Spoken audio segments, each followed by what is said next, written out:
Bonjour, on va s'intéresser aujourd'hui au principe de la dilution et on va prendre l'exemple qui est affiché. Donc on suppose qu'on a 2 litres d'une solution aqueuse de NaOH.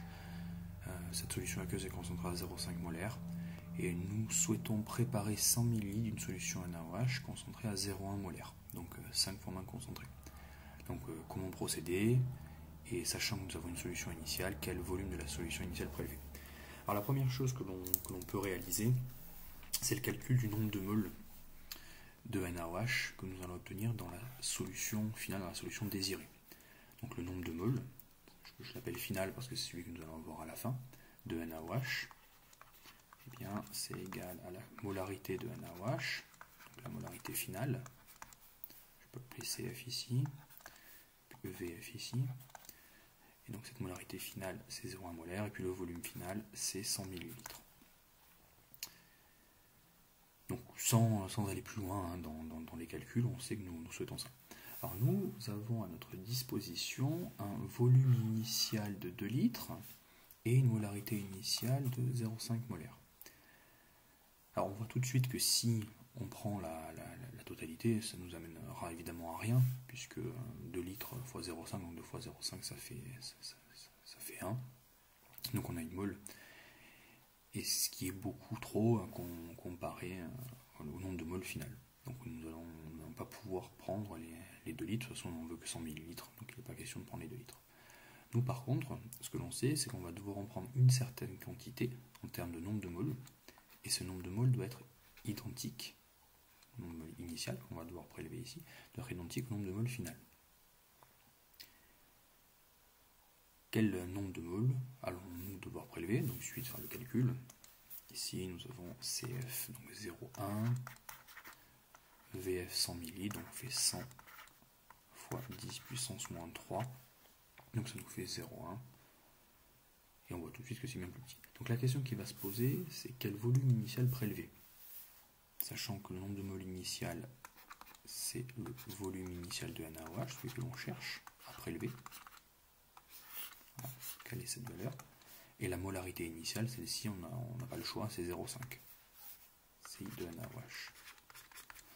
En prélevant un nombre de moles inférieur, un volume inférieur, nous arriverons forcément à un nombre de moles inférieur à celui qu'on a au départ. Donc le nombre de moles total des 2 litres de NaOH, eh bien c'est 2,0 multiplié par 0,5, et donc ça nous fait une mole. Une mole qui est bien plus petit que 10 fois 10 qui est égal ici à 10 puissance moins 2. Donc le nombre de moles final, c'est 10 puissance moins 2 moles.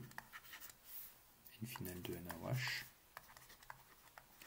Et le nombre de moles total que nous avons au départ, c'est une mole, ici. Donc comme la concentration de la solution initiale est fixée à 0,5, nous ne pouvons jouer que sur le volume.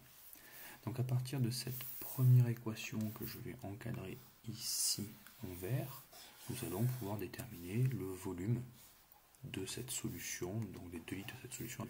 Donc pour ce faire, on réarrange les termes. Le volume initial de NaOH, c'est égal molarité finale, volume final, donc c'est final de NaOH, le volume final de solution, sur la molarité initiale de NaOH. Donc la molarité finale, nous l'avons affichée, il suffit d'en regarder, donc 0,1 molaire. Je vais passer pour que ce soit un peu mieux écrit, 0,1 molaire. Le volume final c'est 100 ml, je reste en millilitres, de cette manière-là j'aurai une réponse en millilitres. Et la concentration initiale de NaOH, nous l'avons, c'est marqué 0,5.